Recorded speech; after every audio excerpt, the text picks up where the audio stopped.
Bonjour tout le monde et bienvenue pour la dernière fois à une balado-diffusion du Bulletin GP.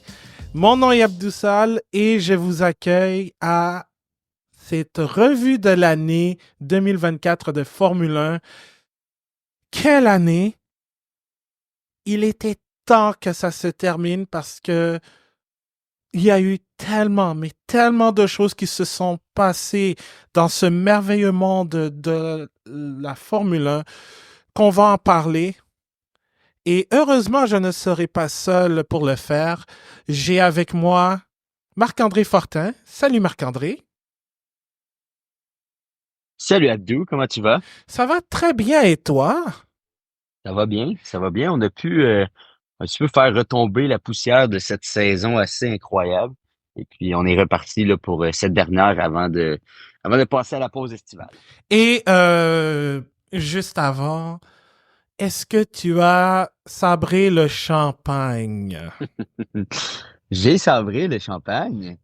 Et je, et je vais expliquer pourquoi un peu plus tard. On Et garde ça pour plus tard, effectivement. exact. et justement, ben, parce que comme je bois pas d'alcool, je vais montrer à celui qui est à nous, Pierre Mayotte. Salut Pierre. Bonjour Abdou. Comment vas-tu? Ça va très bien après une magnifique saison 2024.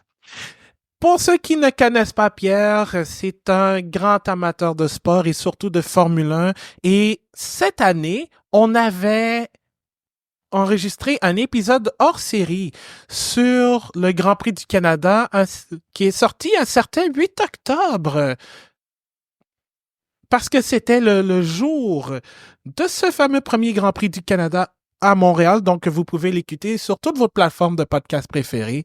Et je montre à Pierre et à Marc-André une bouteille de kombucha que j'ai. J'espère que je ne vais pas Wow. me faire prendre parce que je suis dans une bibliothèque, dans une salle, mais quand même bien cachée. Alors, Pas nous qui va te dénoncer, Abdou, hein. non, non, de Mais toute là, tu façon. viens de le faire, en fait. Et voilà, donc je viens d'ouvrir la bouteille. Cheers tout le monde, on commence cette revue de l'année 2024 parce que ça va aller comme une fusée, comme la RB20 en début de saison.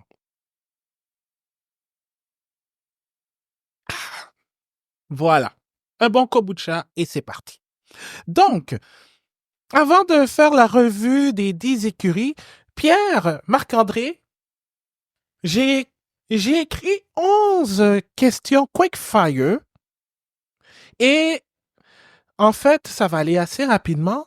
Donc, je vais vous donner la question et vous allez me répondre avec une réponse sans argument, sauf pour la 11e. Et vous allez comprendre pourquoi. OK. Alors, et je vais commencer avec Pierre, comme c'est l'invité. Performance de la saison. Max Verstappen au Brésil. OK. Marc-André? Je suis forcé d'aller avec le même événement. Je suis de même. Max Verstappen au Grand Prix de Sao Paulo. Quelle performance. Deuxième question. Pierre, contre-performance de la saison. As dans son ensemble. As dans Ou son... peut-être Sauber. OK, ouais, je suis surpris. Donc, Sauber, OK. Marc-André. Sergio Perez dans son ensemble. Oh God. Hey, ça tire à balles réelles. Ça tire à balles réelles, OK. Moi, ma contre-performance, Ferrari à Montréal. Bon choix. Mhm. Moment cocasse de l'année, Pierre. Euh, L'entrevue avec Charles Leclerc où il dit shit et il a tout à fait peur d'avoir des réprimandes de la FIA. Ce qu'il a eu d'ailleurs. Oui, oui, c'est vrai. Marc-André? Hmm. L'entrée des pilotes à Miami. Mais là, est-ce que je me trompe de saison, par contre? Ouais, je pense. Cette année, c'était un petit peu ridicule. Non, non, non, c'était. Je peux te confirmer, c'était en 2023. Je pense qu'ils l'ont pas fait en 2024. OK, bon, ben, je me trompe de bord. OK. Et là là, je vais y réfléchir, je te reviens. Oui, pas de problème. En attendant, moi, mon moment cocasse de l'année. euh, Écoute, il y en a tellement eu, mais le fuck-off de Kevin Magnussen après son dépassement sur Alex Albon au Grand Prix du Qatar. C'est- Mhm. C'était un très bon moment cocasse, personnellement, et qui a été utilisé dans l'après-course du Grand Prix du Qatar. Vous pourrez l'écouter en temps libre. Grand Prix de la saison. Pierre. Au Brésil. Brésil. Marc-André.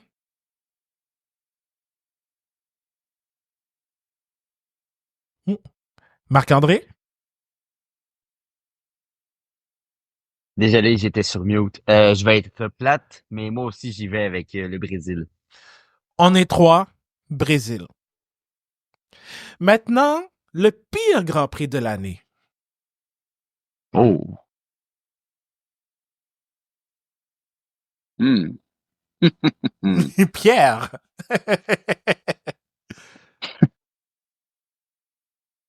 Il n'y en a pas vraiment un que j'ai détesté, mais je crois qu'il y en a un que j'ai écouté ou regardé en même temps qu'Abdou qui était pénible à voir.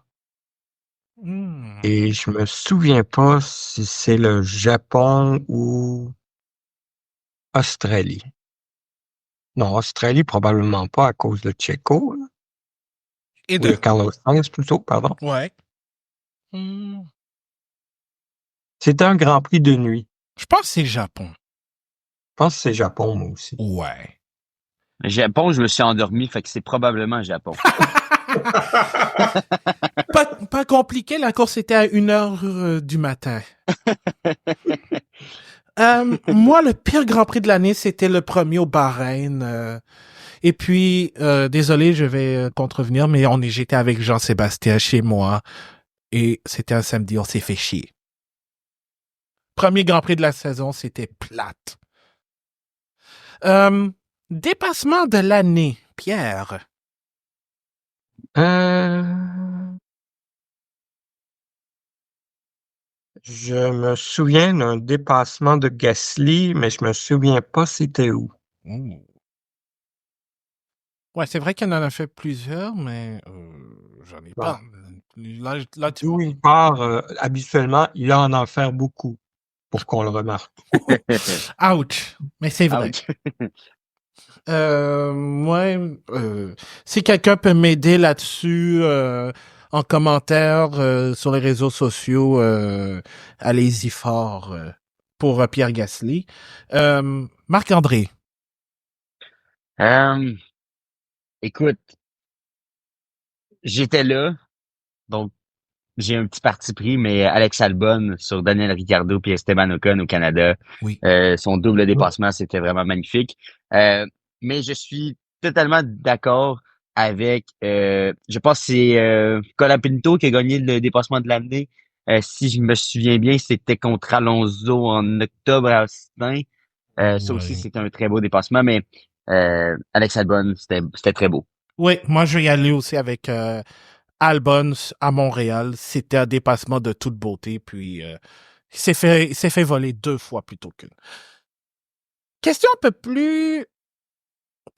peu plus technique. Outre Lewis Hamilton chez Ferrari, quelle a été la nouvelle de l'année en Formule 1 selon vous? Pierre. Le secret de Polichinelle qui était l'arrivée du nouveau directeur technique chez Aston Martin. Ouais, ouais. Oui, oui, oui. Ça, c'en était une grosse. Marc-André? Euh, Ben, considérant que ça a tout chamboulé, euh, le toute l'histoire, Christian Horner, Red Bull, qui en a découlé à plusieurs autres nouvelles, je pense que je suis obligé d'y aller avec ça. Oui, oui. Ouais. Et ça, on en reparlera de toute façon. Moi, je vais y aller avec l'arrivée de Cadillac en Formule 1 en 2026. Mhm. Et question numéro 9, je vous avais envoyé justement le lien durant la semaine. La communication radio de l'année, Pierre. Je l'écoutais tantôt. Je crois que c'est George Russell qui explique qu'il a besoin d'un bain après une course. Ça, c'est vrai, c'était vraiment drôle. Marc-André? Moi, je suis allé dans l'émotion. Charles Leclerc à Monaco. C'est le premier dans ton vidéo. Puis c'est touchant, c'est le fun. Je vais y aller avec lui. Moi, je vais y aller aussi avec Charles Leclerc, mais à Monza. Mhm. Ouais, Ouais, à ouais, Monza. ça aussi, c'est vrai. C'était une belle communication radio, personnellement. Et finalement, sans argument, il reste une autre question. Résumé 2024 en un mot. Pierre, Spectaculaire. spectaculaire. Marc-André, Exceptionnel. exceptionnel. Moi, je vais aller avec explosive. Ouais. Et 11e et dernière question. Celle-là est un peu plus personnelle. Le moment de l'année dans le bulletin GP. Depuis le tout début depuis le début des épisodes de cette année. Wow. Fier. Dois-je vraiment dire Marie-Pierre Arthur? Ouais. Ça, c'était probablement mon meilleur coup. Et fun fact, tu sais, je suis allé la voir en spectacle au Club Soda au début du mois de décembre. OK. Et là, et pour mettre en contexte, dans l'épisode d'après-course du bulletin GP du Grand Prix d'Italie, je m'étais donné un défi de mettre le plus de titres de chansons de Marie-Pierre Arthur parce qu'elle venait de sortir son nouvel album. Et j'étais avec François qui encore est en tabarnak quand je lui parle de ça. Donc, c'était ça l'exercice.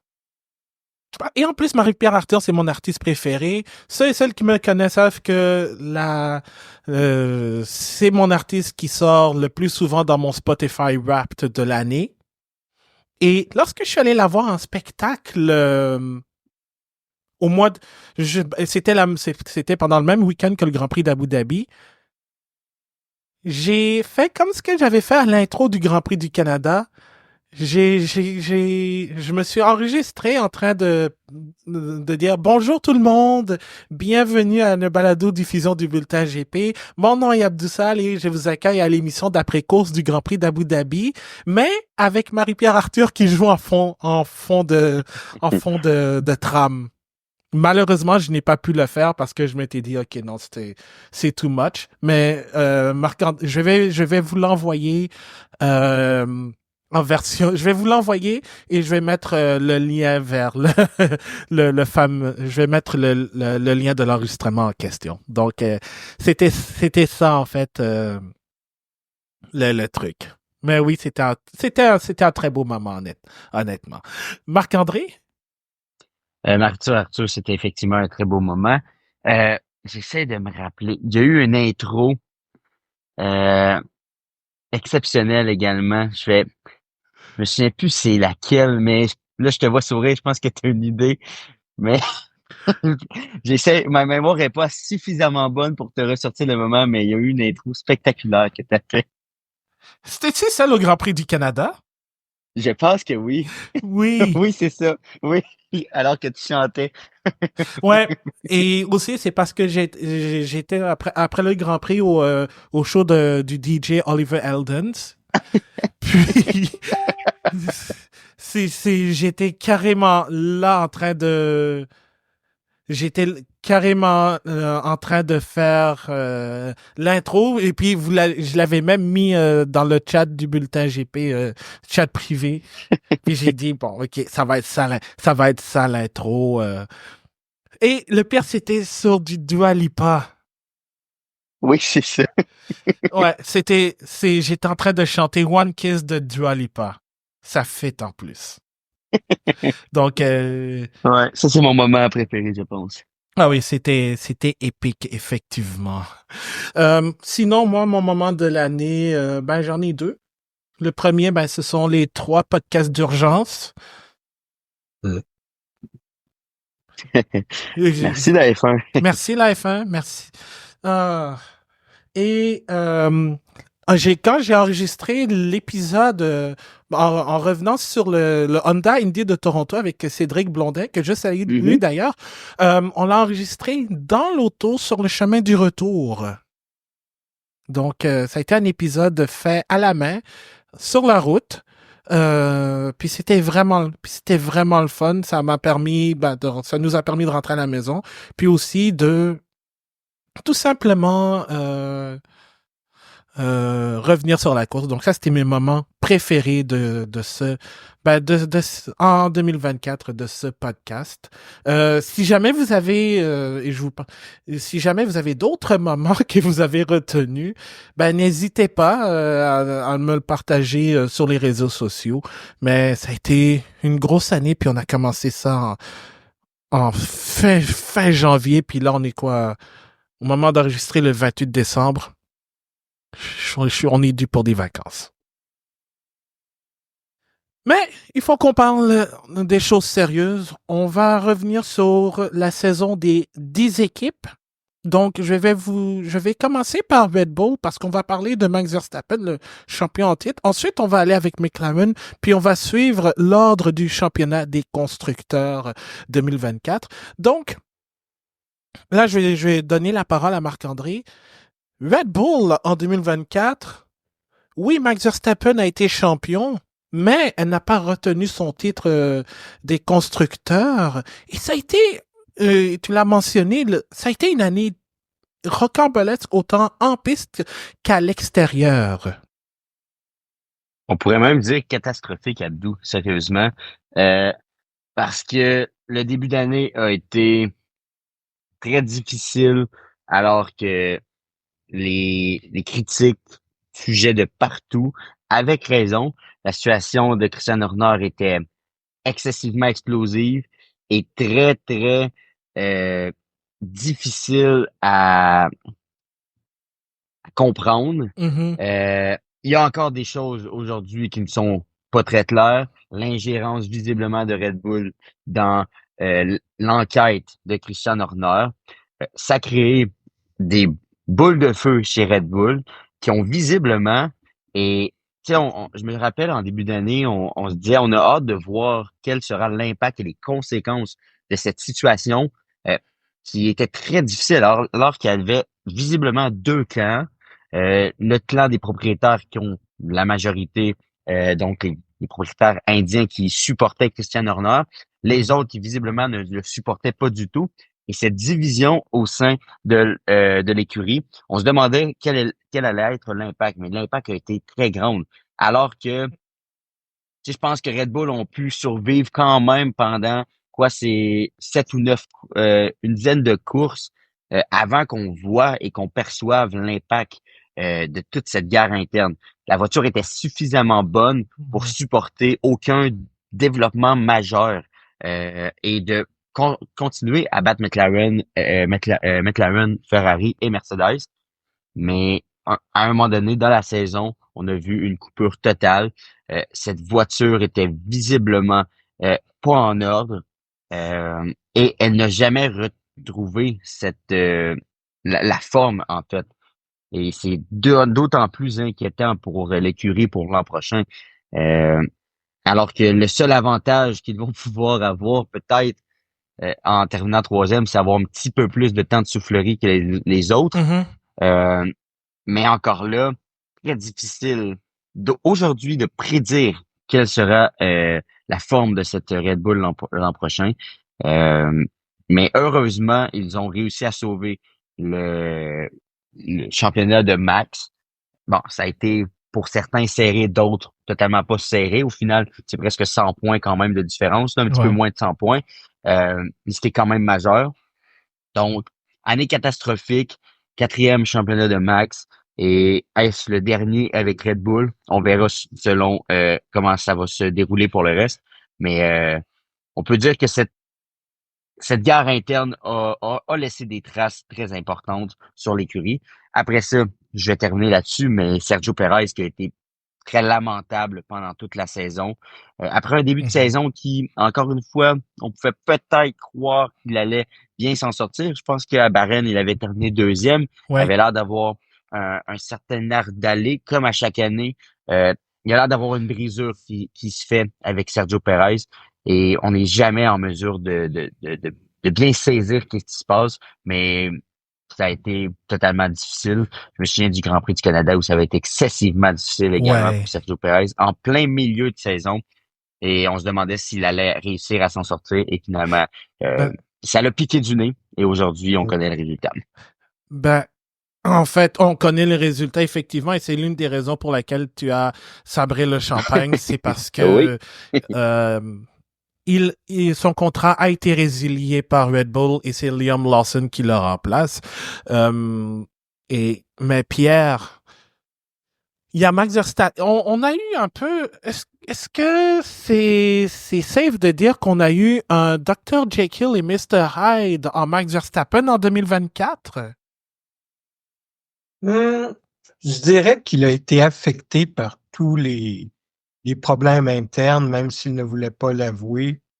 Je crois aussi que le départ précipité d'Adrian Newey n'a pas aidé à faire évoluer la voiture. Et aussi les contre-performances de son ami Check 0 point n'ont pas aidé, là. Mais ça doit être démoralisant quand toi, tu donnes tout sur la voiture, que de ton côté, ça fonctionne même pas comme tu veux, mais quand même, tu as des résultats, tu finis 4e, 3e, tu travailles fort à chaque fin de semaine. Ton chumé à côté termine 16e, 17e, 20e. Ça doit vraiment être démoralisant à un moment donné parce que dis qu'est-ce que je peux faire de plus? Tu sais, ça a pris jusqu'à la 17e course, si ma mémoire est bonne, pour que McLaren dépasse Red Bull. Il a tenu le fort pendant plusieurs semaines. Ça doit vraiment, il doit avoir un sentiment d'impuissance à un moment donné qui se fait aller, là. Ouais, Je serais curieux de savoir si on faisait un championnat des constructeurs avec un seul pilote, si Red Bull ne serait pas champion. non. Red Bull ne serait pas champion sans Max. Juste avec Non, Max. pas sans Max, mais si tu prends seulement Max Hmm. et tu compares avec tous les autres premiers pilotes de chaque écurie, Ah. Ouais. Probablement Probablement, gagner le oui. champ. Ouais, ouais. probablement. Mais encore là, tu sais, puis je pense que on dit souvent ça, mais on a hâte à la bio pour en connaître plus sur ce qui en est ressorti de cette année-là, mais ça a dû être émotivement aussi une année difficile pour Max, alors que il a tout donné pour cette écurie. L'écurie tombe en miettes sur un incident que je ne veux pas du tout réduire. Euh, mais c'est ça, Helmut Marko qui a l'air déchiré. Est-ce que je pars? Est-ce que je pars pas? Lui-même, qui est très attaché à Helmut Marko, qui a dû quand même eu des semaines difficiles, puis malgré tout, en début d'année, il a tenu le fort, il a gagné les courses qu'il devait gagner. Champion, parce que sans ça, aujourd'hui, on parle d'une victoire de Lando Norris. Sans quoi, peut-être 2 ou 3 victoires de plus, de moins, peut-être en début d'année. Ouais. Mais justement, avant de passer au prochain sujet, il y a, quand je parlais de Max Verstappen en Dr. Jekyll et Mr. Hyde, on a beaucoup évoqué la performance à Sao Paulo, il part de 17 à premier, mais il y a eu aussi il a été beaucoup question de son comportement en piste aussi. Donc, Pierre, euh, est-ce que ça a été un retour du Max habituel d'après toi, ou bien c'était juste une autre phase, si on peut dire, du pilote?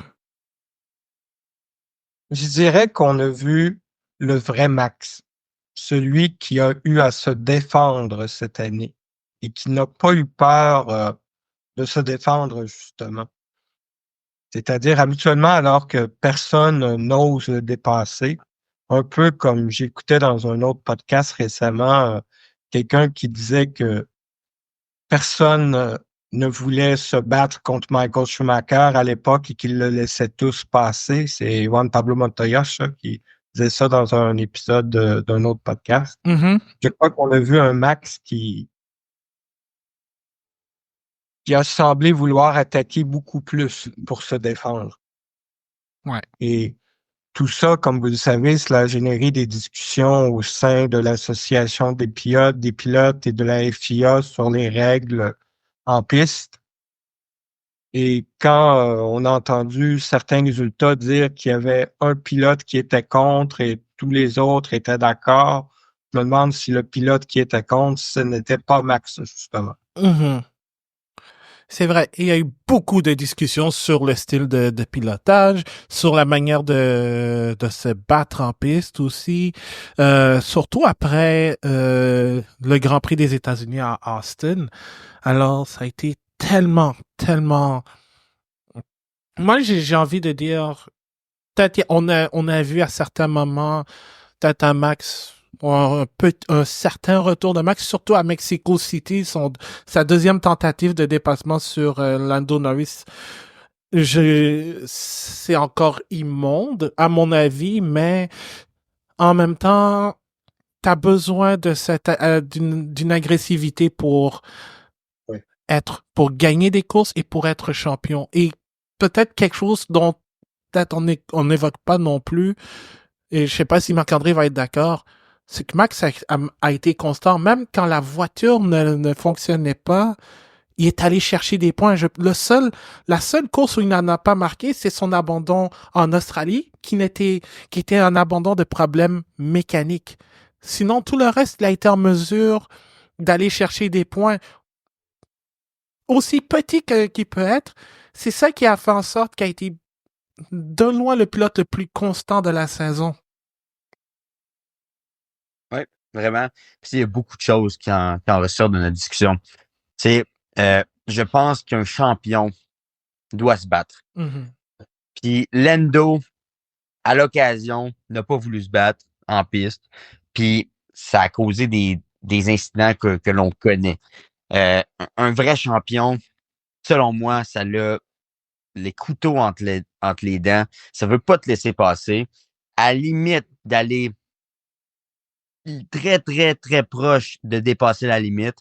Mais à part à Mexico City, moi, je n'ai pas vu de d'occasion où Max a dépassé la limite. Puis même, je pense que l'argument de Christian Horner au Mexique pouvait même être intéressant en voulant dire que selon la télé, la vitesse de Lando, il n'a jamais atteint cette vitesse-là ailleurs pendant les 54 autres tours. Ce qui pouvait penser que Lando n'aurait pas réussi le tournant quand même. Donc là, je veux pas revenir sur le débat de ce dépassement-là en particulier, Mhm. mais pour gagner, il faut que tu aies le couteau entre les dents. Puis Ouais. Max, c'est un vrai champion. Ouais. Il l'a fait en F2, il l'a fait en F3. Oui, il est proche de la limite, mais à un moment donné, si tu veux gagner, il faut que tu le sois à cette limite-là. Exact. Puis il a encore prouvé cette année qu'il était capable de bien. Puis il était seul aussi. Ça, faut pas l'oublier, mais souvent, t'as un acolyte pour t'aider, pour faire ralentir la voiture. Tu sais, Lando, Charles avait un Carlos Sainz, un Oscar Piastri pour les aider. Sergio n'était pas là. Ouais. Il se battait seul contre 6 voitures. Euh, c'était vraiment une année très spéciale pour Max. Je trouve que il a encore prouvé qu'il était encore un meilleur pilote aujourd'hui. Puis ça va se poursuivre. On va voir l'an prochain. Est-ce qu'il va être capable de tenir ce front-là? Est-ce que Liam Lawson va être capable de tenir ce front? Ça va être excessivement intéressant l'an prochain. Mhm. On va passer maintenant à McLaren et juste avant l'enregistrement et les problèmes techniques qui se sont suivis, un classique, Pierre avait une tuque de McLaren qui finalement, après 26 ans d'attente, est devenue championne des constructeurs. Il était temps, Pierre, que McLaren revienne au sommet et pas seulement de manière temporaire. Ça semble être vraiment une force en devenir et ça l'a été en 2024. Oui, et je crois que tout ça est dû en grande partie à l'arrivée de Zach Brown et la mise en place de Stella comme directeur d'équipe. Mm-hmm. On a vu le potentiel de McLaren qui a son usine produit depuis des années de superbes voitures de piste et de route, et que maintenant on voit les résultats après tant d'années d'attente. Et je suis fort heureux quand j'ai vu Lando gagner sa première course. Oui, ça c'était de loin, et même pour Oscar, bon, peut-être pas dans les mêmes circonstances, mais c'était un moment vraiment, pour reprendre le terme d'un de nos amis communs, Pierre, c'était un feeling, cette victoire de Lando Norris.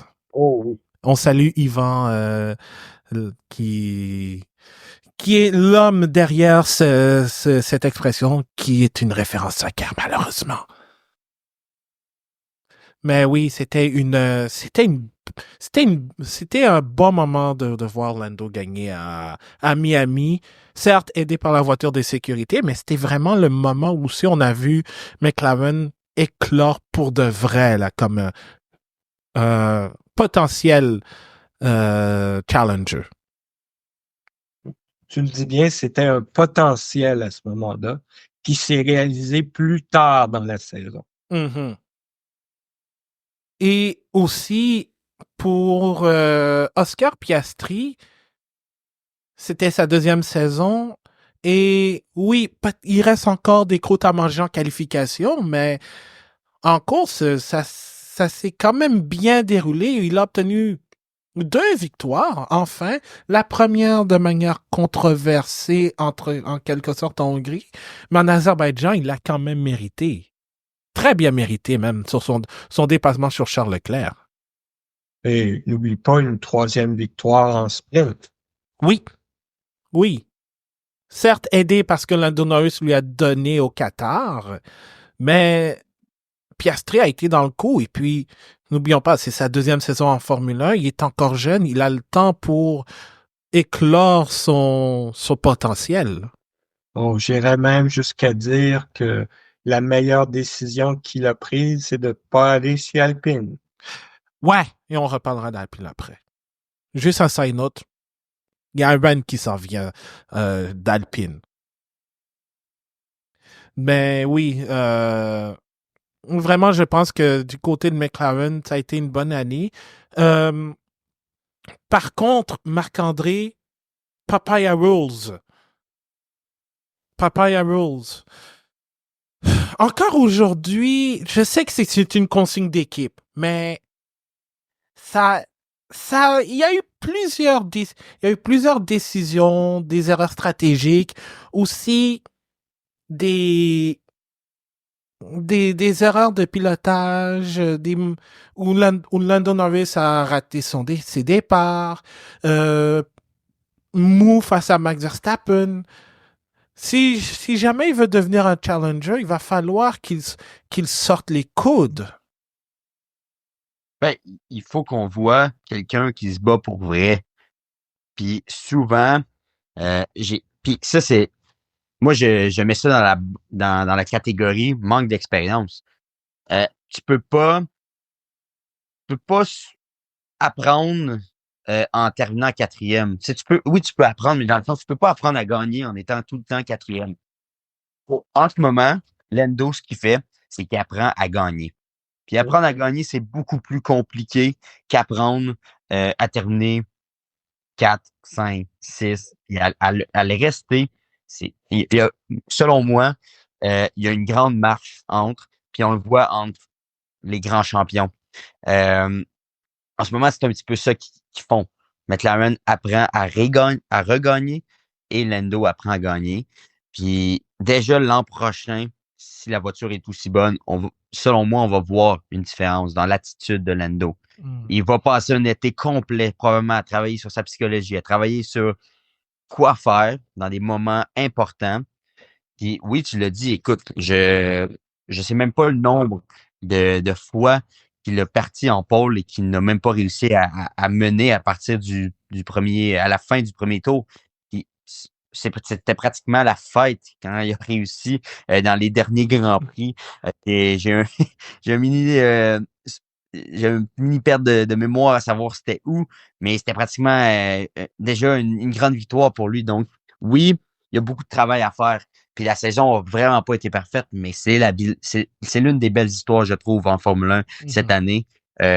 Cette écurie qui a eu tant de difficultés avec Honda, qui n'a jamais su réussir à faire quelque chose de bon, finalement, avec une bonne structure, des bons employés, réussissent à revenir. Puis c'est le fun. Là, on a peut-être une vraie course à 4 si Mercedes réussit à revenir. Mais tu sais, la saison en entier a été assez spectaculaire, mais d'autant plus pour McLaren qui ont réussi à sortir la tête de l'eau. Puis c'était pas nécessairement facile non plus, probablement de battre Red Bull, c'est devenu facile en soi avec tout ce qui s'est passé, mais réussir à dépasser Ferrari, Mercedes, il fallait quand même de l'effort et du travail et les améliorations ont marché. Chaque fois qu'il y avait une petite amélioration, on voyait que la voiture progressait. Donc, il y a là une très belle année là, chez McLaren. Et pour terminer sur le sujet McLaren, Marc-André, tu as évoqué le terme apprendre à gagner, réapprendre à gagner. Je reviens à Hongrie, parce que c'est là où on a vu les carences. Moi, je sais que les consignes d'équipe, peu importe, même si c'est un pain in the ass pour les partisans parce qu'ils veulent voir les pilotes se battre entre eux, ça reste quand même une nécessité. Mais il y a il y a une communication radio de Will Joseph à Lando Norris, et peut-être vous allez vous souvenez, où il dit à Lando, le meilleur moyen de gagner le championnat, ce n'est pas par soi-même, c'est avec l'équipe. Vous aurez besoin d'Oscar et tu auras besoin de l'équipe. Et d'ailleurs, j'ai utilisé ce clip en intro de la pré-course du Grand Prix d'Hongrie comme troll pour dire c'est du gaslighting, mais ça n'en est pas. Je pense même que c'est un très bon c'est quelque chose de super important qui s'applique à tout le monde chez McLaren. Et je pense que c'est l'objectif. Pour moi, en plus d'avoir une voiture bonne, ça va être un objectif excellent en 2025, c'est d'être clair et précis dans ce qu'on fait. Pas des trucs flous du genre, oui, Papaya Rules peut être appliquée, mais il faut qu'elle soit claire et précise. Sinon, à chaque fois, ça va être, désolé pour la référence soccer, ça va être comme soit Tottenham ou Manchester City actuellement. Ça va être, ils vont se faire prendre. On va connaître les carences. Donc, ça va être ça que McLaren devrait faire en 2025. Pierre, tu voulais ajouter quelque chose? Oui, je voulais ajouter quelque chose. C'est que c'est vrai ce que tu as mentionné à propos de la déclaration sur tu dois gagner avec les autres, tu vas avoir besoin des autres. On a vu qu'après que le championnat soit décidé, c'est effectivement ce que Lando a fait pour permettre à Oscar de gagner la course sprint. Mhm. Exact. Et même à São Paulo aussi, lorsque ça a été, encore une fois, flou, mais et à la dernière minute, Oscar, je pense que c'était Oscar qui a laissé la place à Lando pour gagner et aller chercher le plus de points possible face à Max. Exact. Puis, si je peux ajouter, Ouais. on va parler en ouverture de saison dans quelques mois de Ferrari. Ça va être la même histoire. Il va falloir que ce soit clair, net et précis. Et ça va faire mal parce que tout le monde veut gagner, tout le monde veut sa place, tout le monde veut réussir à ce que l'écurie soit en meilleure posture. Mhm. Et j'en suis certain que c'est ce qu'on veut chez McLaren, mais il faut que ce soit clair. C'est Ouais. quoi les consignes? C'est quoi les règles internes? Qu'est-ce que l'on veut? Parce qu'après ça, ça peut devenir le Far West, comme on a senti parfois chez McLaren, que c'était pas toujours clair ce qu'on voulait. Piastri avait pas de mauvaises intentions envers Lando, mais c'était pas clair. Même moi, hors du cockpit, c'était pas clair. Imagine pour lui, conduit à 280 km à l'heure dans des virages. Ouais. Pierre, dernier mot? Ouais. Mais je crois que vous le savez comme moi que dans toute l'histoire de la Formule 1, il y a toujours eu des consignes d'équipe. Oui. Je crois que ce qui a créé l'imagination collective de tout le monde, c'est que chez McLaren, ils appellent ça Papaya Rules. Ouais. Oui. Je crois qu'on a tous eu la même réaction à ce moment-là, en se disant WTF. Ouais. Ouais. Ben, ça donne un nom à quelque chose qui en mérite pas. C'est ça. Ben, c'est pour ça, quand tu dis que ça devra être clair l'année prochaine, j'ai hâte de voir comment Ferrari va gérer ça. Et là, là. Avec Charles, qui est le fils de l'équipe, et Lewis qui arrive pour leur faire espérer à un championnat. Ben, justement, parlons de Ferrari, shall we? Oui. On a été tous choqués de la nouvelle de Carlos Sainz qui quitte Ferrari. Euh, mais plus sérieusement, Hamilton chez Ferrari, ça a été la nouvelle de l'année. On va pas se le dire. Mais d'un autre côté aussi, je pense que Hamilton va arriver en 2025 avec de l'optimisme par rapport à ce qui a été fait en 2024. Parce que, oui, Fred Vasseur en était à sa deuxième année en tant que directeur d'écurie chez Ferrari, mais cette voiture était la première sous son règne, puisque celle de 2023 était sous celle de Mattia Binotto. Et très honnêtement, ça a été une saison. Oui, Ferrari de facto était la deuxième meilleure voiture, mais elle a été capable de faire des merveilles. Il y a eu la victoire de Carlos Sainz, certes, parce qu'il y a Max Verstappen qui a abandonné, mais il faut mais pour finir en premier, first, tu dois finir, et c'est ce qu'il a fait.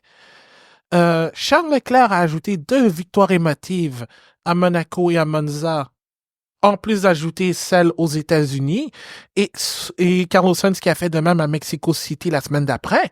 Mais ça a été une performance constante où Ferrari, même quand ça n'allait pas bien, ils allaient chercher le maximum possible. Et finalement, il finit deuxième au championnat des constructeurs. Donc, il y a de l'espoir pour non seulement Lewis Hamilton, mais aussi pour Charles Leclerc qui, de facto, va être le numéro 1 chez Ferrari. Je vais pas m'en cacher. Leclerc va être le numéro 1 parce qu'il connaît déjà l'équipe. Hamilton arrive en tant que nouveau. Je pense, oui, il y a eu la contre-performance de Montréal, mais je pense que c'était mais à part peut-être Vegas, ça a été la seule contre-performance de Ferrari dans l'ensemble. Donc, quand je disais il faut qu'il soit sharp stratégiquement, d'où le mot Hons, H-O-N-S-E que j'aime plugger dans le podcast et sur le bulletin GP en général. Ça a été relativement clean pour l'équipe, Marc-André. Oui, tout à fait. Tout à fait. Euh, Ça va être une situation particulière en 2025, puis ça, on en reparlera. On est là pour faire une revue de 2024, donc je vais rester sur 2024, mais l'optimisme pour Lewis Hamilton, elle existe et il a raison d'être optimiste parce que plus la plus l'année avançait, plus on voyait que cette écurie ressortait des boulamites un petit peu, puis on sentait que cette voiture voulait percer voulait percer le soleil puis avoir là, l'éclat qu'elle espérait avoir en 2025 parce que le début de la saison n'a pas été facile. On se disait encore une fois, Ferrari qui fait du Ferrari, ça n'arrêterait plus. Et je pense que tu l'as bien nommé, la course en soi au Canada pouvait résumer l'entièreté du début de saison et du premier tiers de la saison. Après, je sais pas qu'est-ce qu'il y a eu. Il y a eu un déclic. Est-ce que c'est parce que la voiture, il y a des changements, des modifications apportées qui a porté fruit? Ça a donné un petit up à tout le monde, autant chez les ingénieurs que chez les pilotes. Et cette voiture, en fin d'année, était vraiment bonne. Et il faut juste espérer qu'en 2025, pour Ferrari, elle puisse reprendre là où elle en a laissé. Euh, mais tu sais, quand on voyait un Lewis Hamilton un petit peu démoralisé dans sa voiture avec Mercedes, on va en rediscuter notamment, probablement qu'il regardait la voiture chez Ferrari puis il se disait hey, que j'aimerais ça l'avoir et que j'aimerais ça pouvoir la conduire. Donc, ça donne quand même une idée sur comment quelle est la forme de cette voiture. Elle a bien fini la saison, puis tant mieux pour eux. Ils ont bien travaillé en milieu de saison. Pierre. Ben, je vais rajouter sur ce que Marc-André a dit. On a clairement bien entendu Lewis admirer la voiture à Las Vegas. Oui. Elle est rapide en ligne droite. Elle est très rapide en ligne droite, effectivement, et même en entrée de la ligne des puits aussi. Shout out à Carlos Sainz.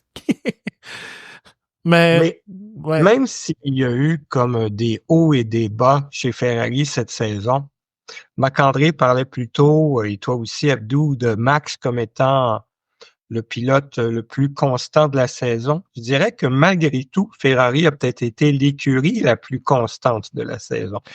Si on oublie Montréal, bien sûr. Oui, c'est vrai, c'est vrai. Parce que oui, on parle beaucoup de McLaren, mais Ferrari a été constante aussi. Vraiment, je leur lève leur chapeau. Si je devais noter la saison, je leur donne 8.5, voire même un 9, parce que vraiment, ils ont été plus sharp que les dernières années. Je me souviens d'une déclaration qui avait été faite il y a très, très longtemps. On parle de l'époque avant l'arrivée de Schumacher chez Ferrari, où les gens disaient qu'on n'empêcherait pas éternellement Ferrari de ne pas gagner. Mm-hmm. Et je crois qu'on arrive à une autre de ces époques où ça sera fait bientôt, en espérant qu'il n'y ait pas d'anicroche entre Charles et Lewis et que la voiture soit performante. Ouais. Je dirais qu'une victoire Ferrari en début de saison, dès le premier Grand Prix, pourrait soulever les passions de tous les tifosi sur la planète. Exact. Ah oui, ben on l'a vu à Monza là. Ouf, ça c'était un énorme feeling de voir les tifosi chanter la Fratelli d'Italia à l'unisson. Et j'ai encore la vidéo sur mon téléphone quand je l'écoute. Pour vrai, j'ai des larmes parce que c'est tellement beau à voir. Et j'espère que autant à Imola qu'à Monza, ils vont pouvoir le faire, que ce soit avec un ou l'autre. Mais ça, il va falloir que leur saison soit aussi bonne que 2024.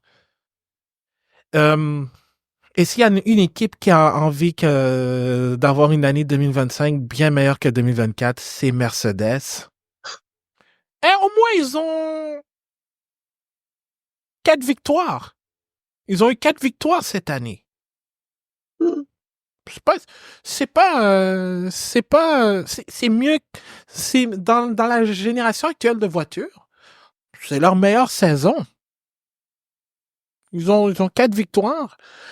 George Russell s'est établi comme vraiment le numéro 1 de l'équipe, mais Lewis Hamilton a connu une année en dents de scie, Pierre. Exact. Mais quelle victoire à Silverstone. Ouais. J'imagine juste l'émotion, surtout sachant que sa mère est rarement sur les circuits. On l'a vu la tenir dans ses bras après la course. Tu voyais qu'il y avait un moment intime qu'on était privilégiés de voir tous ensemble. Et si je peux mentionner un autre fait de Lewis qui m'a fait sourire en fin de saison, c'est de le voir habillé totalement en rouge. Oui, à Abu Dhabi, c'était comme, je pense qu'il est arrivé genre le jeudi en noir ou en blanc, quelque chose du genre, puis tu le vois graduellement arriver en Ouais. rouge, comme pour marquer le début du nouvel ère. C'est une très bonne remarque, ça, Pierre. Donc, oui. Oui. Mais Mais pour revenir là-dessus, Elle là, peut l'avoir. les dernières courses de Lewis, là, avait-il vraiment envie d'être là? ouais. J'ai carrément oublié de vous poser la question après chaque écurie, mais je vais le faire maintenant. Globalement, quel était le meilleur et le pire Grand Prix de Mercedes cette année? Je vais commencer avec Pierre. Meilleur Le Grand Prix? meilleur Silverstone, clairement. Oui. Une Ouais. victoire à la maison avec un pilote britannique. Mhm. Et le pire? Donc oui. Le pire, il y en a eu plusieurs. Ah, Ouais. ouais. C'est- Ouais. Et c'est pas évident, mais moi, j'irais probablement avec le Qatar. Surtout considérant que Russell était en pole. Il y a eu une erreur stratégique et Hamilton était juste pas là. Il s'est pris des pénalités à gauche et à droite. Je pense que littéralement, Mercedes aurait pu ajouter une autre victoire, mais ils se sont plantés royalement. Donc, toi, Marc-André? Le 14, effectivement, ce n'était pas facile. Quelle course aussi que ça a été quand même. J'ai les Grands Prix d'Italie dans la tête, mais il me semble qu'ils ont fini quand même dans les points. Ouais. 5 et 7. Non, c'est pas Italie. Mais j'avoue que le 14, ça a été très, très difficile. Euh, alors qu'on pouvait peut-être penser que la course allait bien se produire pour eux. Ça n'a vraiment pas été le cas. Je pense que le 14, effectivement, t'as peut-être mis le doigt sur la pire course de Mercedes. Mhm. Et la meilleure? La meilleure, je pense que je suis obligé aussi d'aller avec Silverstone, alors que Lewis était sur on dirait sur une substance. Là, c'était vraiment une très belle course de sa part, avec une voiture qui était très en forme. Mhm. Euh, non, la victoire de Russell, c'était où donc? C'était-tu Emilia-Romagne? Non, c'était Verstappen qui avait gagné en Emilia-Romagne. La victoire en Autriche aussi Ah de oui. Russell, bonne. Et je dirais qu'Hamilton avait quand même terminé 4e et avait bien fait quand même là, pour tenir le coup, malgré qu'il était très loin de la 3e position, mais il était aussi quand même un petit peu en avance sur Max dans la 5e position. Il avait connu une bonne course aussi, donc Ouais. Autriche est peut-être aussi dans ma liste. Et j'ajouterais mention honorable Vegas aussi. Russell a été complètement dominant. Il y a eu Hamilton, certes, qui a raté sa qualification, mais qui a été capable de remonter le peloton pour obtenir un doublé. Et mention honorable en quelque sorte, même si ça ne compte pas, mais Belgique, la disqualification de Russell, qui avait réalisé une course extrêmement stratégique, bold, finalement pour être disqualifié parce que sa voiture était en dessous du poids limite. Pierre, tu voulais ajouter quelque chose? Ouais. Vous savez, tantôt, on parlait de Norris qui était incapable de gagner de la première position. Oui. Je pense que George a un meilleur ratio avec ça. En plus. Oui, je suis d'accord. Et justement, on parle de Lewis qui part, mais il faut aussi qu'on parle de son successeur, Andrea Kimi Antonelli, qui va arriver en 2025 comme le coéquipier de George Russell. Est-ce que rapidement, sans entrer dans les pronostics et tout ça, est-ce que ça va être avec de la pression ou sans que Antonelli va commencer sa carrière avec Mercedes, d'après vous? Marc-André? Avec, Avec. parce que Mercedes ont besoin de d'un pilote pépite. Et je ne crois pas qu'Anthony l'est, malheureusement. Mais ils en ont tellement besoin qu'ils vont tout mettre sur ça. Tu sais, je pense pas que Russell a ce qu'il faut pour devenir champion. Euh, c'est un très, très bon pilote, mais je pense pas qu'il a ce qu'il faut pour devenir champion. Et Antonelli, je ne le vois pas non plus. Mais il va arriver avec de la pression parce que tu reprends la place de Lewis Hamilton après tout ce qu'il a fait. C'est pas facile quand même. Mm-hmm. Donc, il va falloir, je vous avertis, là, il va falloir être patient avec lui. Il n'y arrivera pas, puis à moins vraiment d'une grande surprise, là, il arrivera pas avec des succès instantanés comme Piastri l'a eu. Premièrement, la voiture va probablement et peut-être être moins bonne encore que l'an passé. Peut-être. On sait pas, mais je, je prédis peut-être un certain relâchement un petit peu. Là. J'ai dit de la difficulté à penser qu'Antonelli va arriver sans pression. Mm-hmm. Pierre? Ben, quand on parle de pression, on le voit déjà comme le Messi depuis le début de la saison, quand on a cru qu'il allait arriver chez Mercedes bientôt, bientôt, bientôt. Je veux dire, j'ai l'impression que on le compare déjà à Hamilton pour ses performances dans les catégories inférieures, mais le pauvre garçon, là, je veux dire, il va falloir qu'il mette des efforts supplémentaires pour arriver à même la cheville de Lewis. Ouais. Et il est encore frêle. J'ai l'impression, je le voyais conduire dans sa F2, je le sentais encore frêle. Il y a 18 ans, c'est encore un peu un jeune adulte qui évolue. Son corps est peut-être pas encore musclé à toute la pression que la Formule 1 va arriver. Alors que je sentais, tu sais, un Max Verstappen est arrivé très frêle, mais je sentais qu'il y avait de l'entraînement derrière. Je n'enlève rien à Antonelli, mais j'ai vraiment, vraiment hâte de voir comment il va s'en sortir lors des premières des premières courses et même la première année. Donc, c'est à suivre et de toute façon, on reparlera d'Antonelli lors du podcast d'avant-saison 2025. Je vous annonce en même temps, et j'ai oublié de le faire, on revient pour une saison 7. Wouhou! Get in there! On va parler maintenant de Aston Martin.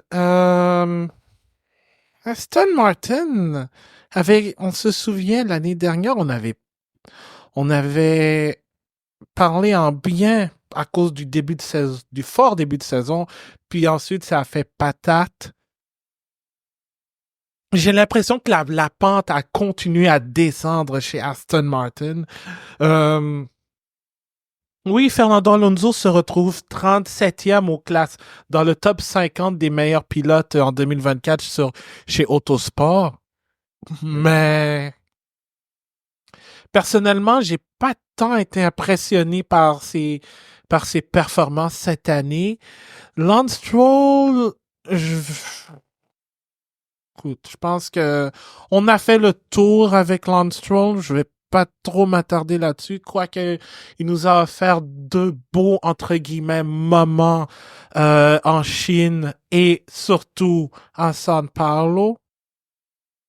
Mais dans l'ensemble, Aston Martin a besoin d'un coup de pied au derrière pour retrouver la forme qu'elle avait connue du début de saison 2023, Pierre. Ça ne sera pas fait en 2025, mais j'espère que ce sera fait en 2026. Et j'espère que d'ici là, Papa n'aura pas raison et qu'on aura un deuxième pilote pour supporter Alonso. Qui sait, peut-être que ça viendra de Yuki Tsunoda, on ne sait pas, mais on fabule. Mais, et puis, pour vrai, et puis je pense que je l'avais dit. Évidemment, je pense la grosse nouvelle, c'est l'arrivée d'Adrien Newey à partir du 1er mars 2025. On s'entend, l'apport de Newey va prendre du temps. Surtout qu'il va arriver 2 semaines. Il va commencer 2 semaines avant le début de la saison 2025 de Formule 1. Donc, en 2024, ça a été plutôt difficile et je pense que globalement, la meilleure course de la saison d'Aston Martin auquel je peux penser, c'est le premier au Bahreïn, où Alonso a quand même réussi à amener la voiture dans le top 10 et Lance Stroll, après avoir été tapé par derrière par Nico Hülkenberg, est revenu à remonter le peloton pour terminer 10e et obtenir un point. C'était une très belle performance de sa part, mais sinon, à moins que...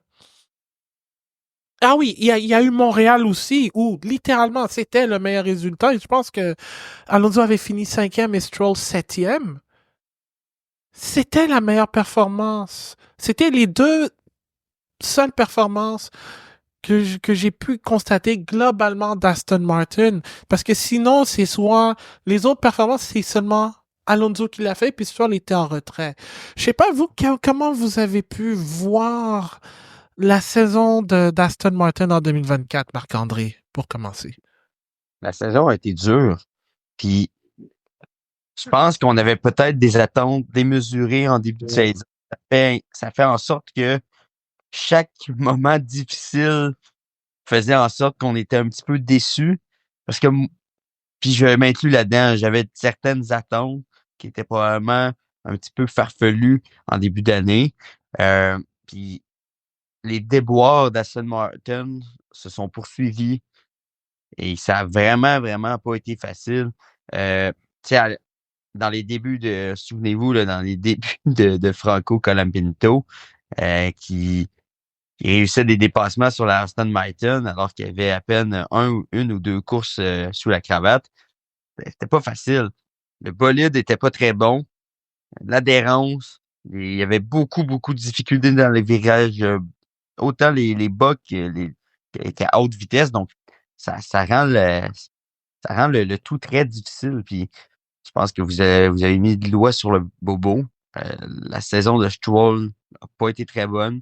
Il a poursuivi ses déboires avec des incidents, avec des angles morts.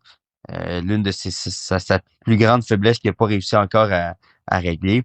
Ce sera vraiment pas facile là, pour 2025 d'arriver fin près. Là. Ouais. Pierre? Je suis tout à fait d'accord, malgré le fait que Stroll semble avoir un talent fou sous la pluie. Ouais. Et un truc que je pourrais dire, c'est malheureusement pour moi, cette saison-ci d'Aston Martin, ils ont été presque aussi invisibles qu'une autre écurie dont on va parler plus tard. Et qui a des couleurs vertes. Au moins, le vert métallique beaucoup plus beau.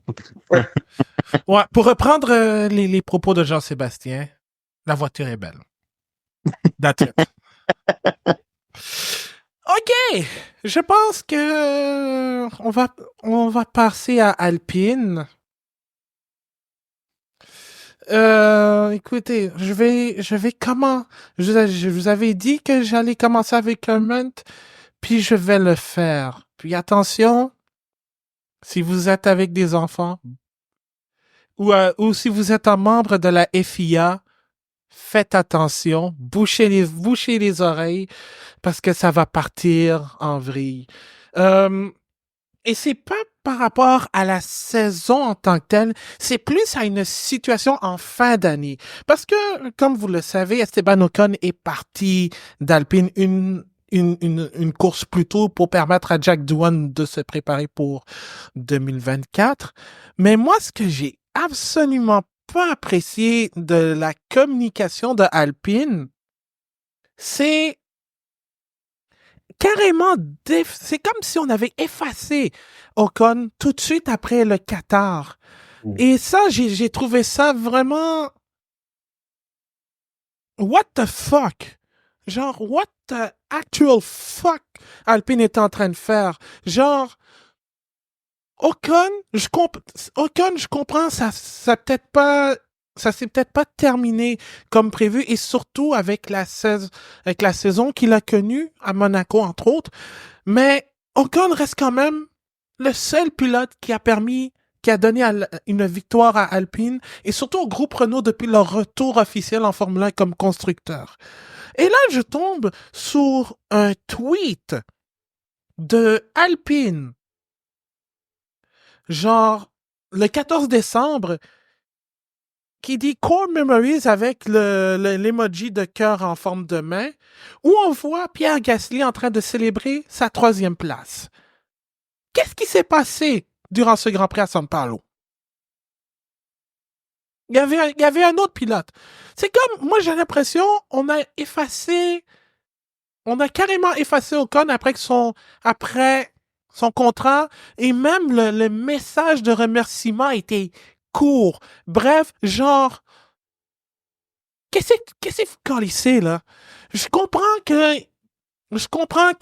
il y a des raisons contractuelles, que Ocon n'est plus un membre d'Alpine, mais au moins, il aurait fallu être un peu plus sincère avec lui.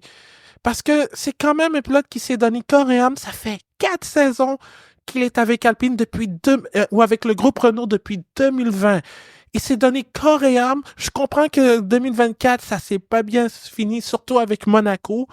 Mais de là à faire de l'effacement volontaire, genre, pour reprendre les propos d'Alain Chantelois, c'est pas fort, chef. Et puis j'ai même sauvegardé un tweet, un message de remerciement qui a été écrit en anglais et en français. Celui en français, il comprenait des fautes de traduction. Tabarnak, vous êtes une équipe française. Je comprends que vous êtes établi à Hamstone, mais tabarnak! Pourquoi vous n'avez pas écrit en français? Est-ce qu'il y a quelqu'un qui est francophone dans l'équipe qui aurait pu écrire un meilleur message que ça?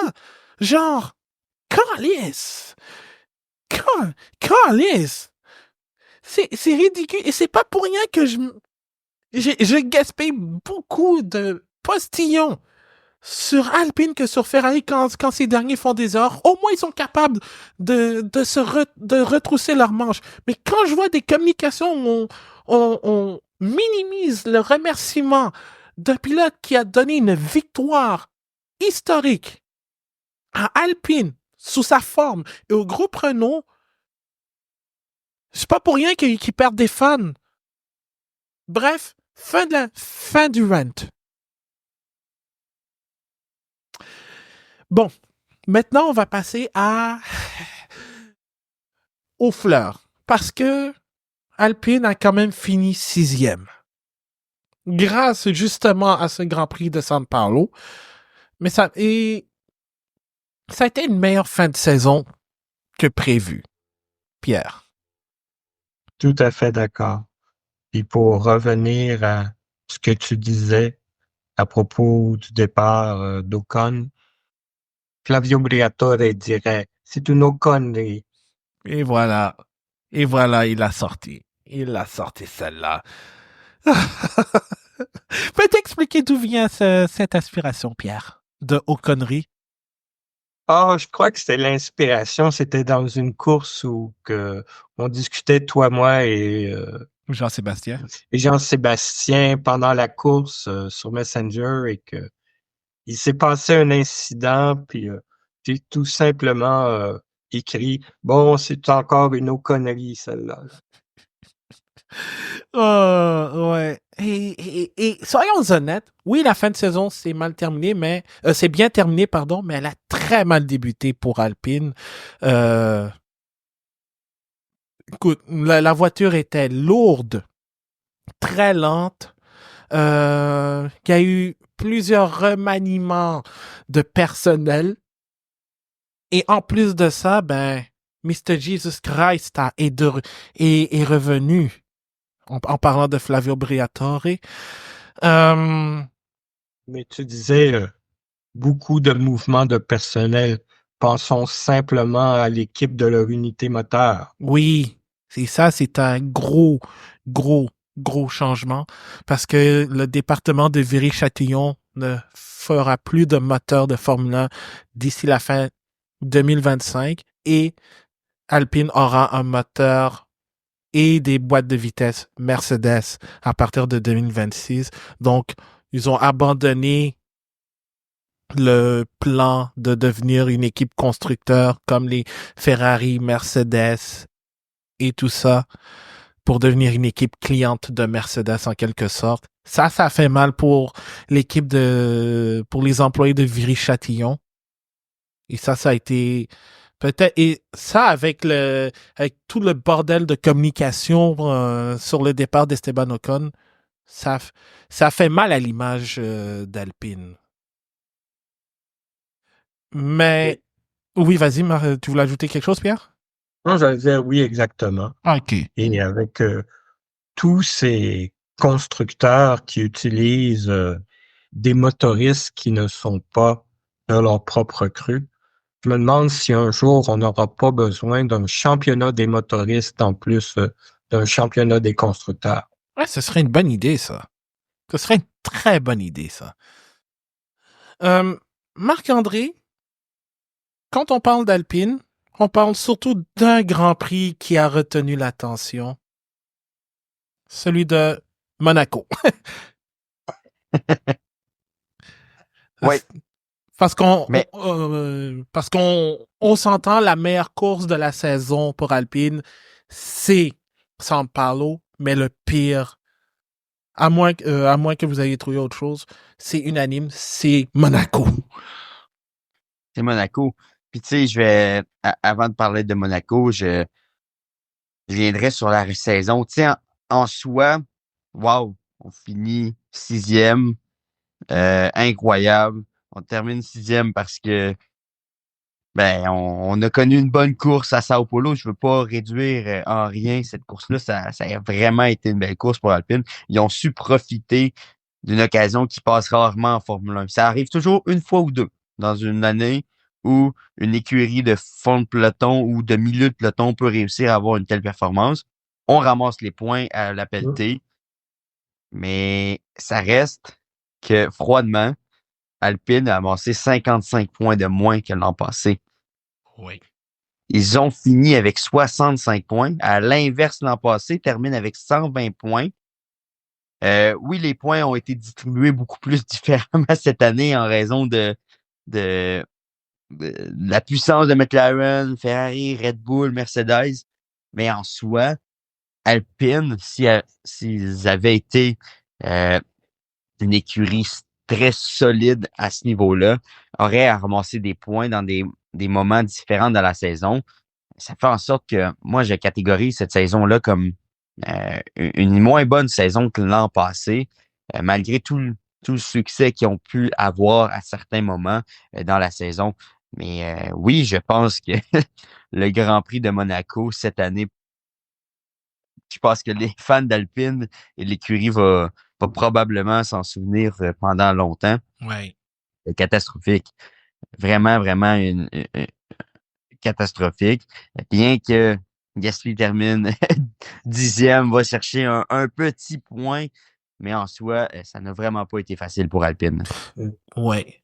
Et aussi le fait que Bruno Famin à Canal+ était pas mal remonté contre Esteban. Et c'est ce qui a été, en fait, un précurseur à sa résiliation. Mais en fait, à sa résiliation de contrat pour la fin 2024 aussi. Donc, mais en même temps, je vais donner je vais mettre de l'eau dans le vin de la saison d'Alpine. Il y a eu du progrès. Parce que, comme je disais, cette voiture était lourde, était lente, mais elle s'améliorait au fur et à mesure. Oui, ils allaient chercher des 9e et 10e places avant ce Grand Prix de São Paulo. Mais ensuite, il y a Pierre Gasly qui va chercher des 7e, va même terminer 5e, puis il est même en position d'aller chercher un top 5 à Vegas avant que son moteur n'explose. Donc, peut-être, je ne pense pas que l'avenir va être beaucoup plus rose. Je veux dire rose BWT. Mais il y a quand même espoir qu'il y ait des améliorations, qu'on commence la saison sur le meilleur de meilleure manière que ce qui a été fait en 2024. Pierre? Moi, je suis d'accord avec toi. Puis, malgré tout ce qui se passe chez Alpine slash Renault, moi qui est un vieil amateur de F1, qui connaît mon histoire du sport automobile, je crois que la présence du groupe Renault est tout aussi importante que la présence du groupe Ferrari en F1. Oui. Oui. Oui, oui, oui, oui. Et on s'entend, c'est quand même 11 championnats des pilotes et 12 des constructeurs avec un moteur Renault depuis 1977. Donc, c'est quand même pas à négliger cet aspect historique. C'est juste dommage que tout ça va partir en ruine dès la fin de la saison 2025 pour quelconque raison. Et personnellement, je ne vois pas Renault. Je pense que on a vu les derniers 1000 de Renault en Formule 1. Ouais. Je ne pense pas que ça va être un retour comme Honda ou Toyota sous un autre aspect. Ça me semble être la fin pour vrai. Puis c'est dommage. Ouais. C'est dommage, malgré que vous connaissez un petit peu ma haine envers le moteur Renault pour ses faiblesses lorsqu'il était motoriste chez Red Bull. Mais ça fait en sorte que on perd un motoriste. Puis c'est une défaite pour la Formule 1 aussi de perdre un tel motoriste. Qui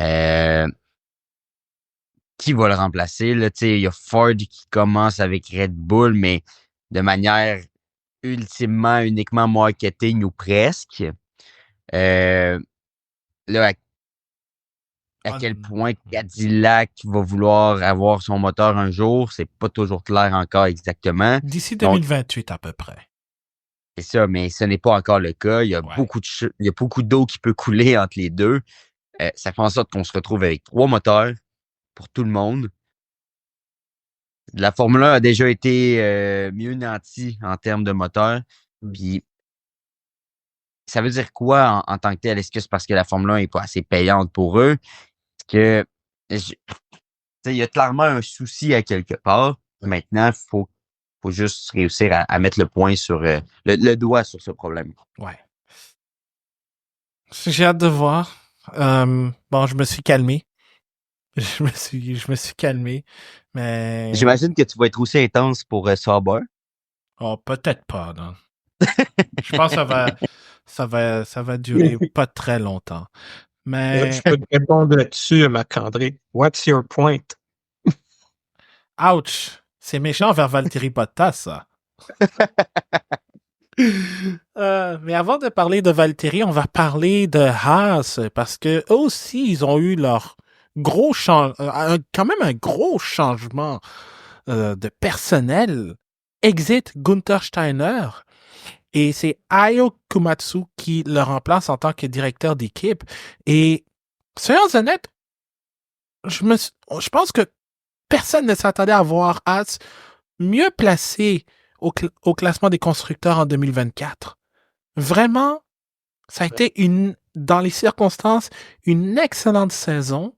Et en plus, on parlait de Toyota, ben, Haas va avoir un partenariat technique avec eux. Fait que, tu sais, je parlais d'avenir rose qui ne sera pas rose chez Alpine, mais je pense que, inversement, chez Haas, si tout va bien, je pense que eux, leur avenir le sera. Mais en 2024, il faut se dire, Kevin Magnussen a été un shithouse en piste. Nico Hülkenberg a été vraiment l'un des meilleurs pilotes de la saison. Et certes, ils ont perdu la 6e place aux dépens d'Alpine, mais ils ont très bien fait dans les circonstances, Marc-André. Oui, oui, vraiment. Tu sais, je pense que la position de Haas aurait pu être différente avec un peu d'aide de Magnussen. Comme tu le dis, je pense que est-ce qu'on pourrait qualifier, tu sais, je pense que Hülkenberg a eu des bons moments en Formule 1, mais j'ai l'impression que cette année particulièrement, il a été solide. Il n'a pas pu se battre pour un podium comme il a pu le faire avec Force India dans le temps ou dans ses différents baquets. Mais tu sais, quand on parlait d'un pilote assez constant en Max Verstappen, ben, j'ai l'impression que Nico Hülkenberg, il a réussi tout de même à, à réussir à aller chercher une constance avec une voiture assez difficile à y trouver. Tu sais, on a souvent parlé dans les dernières années des soucis avec les freins, puis de toutes les difficultés que les pilotes pouvaient avoir à conduire cette voiture. Et malgré tout, étonnamment, se termine avec quoi?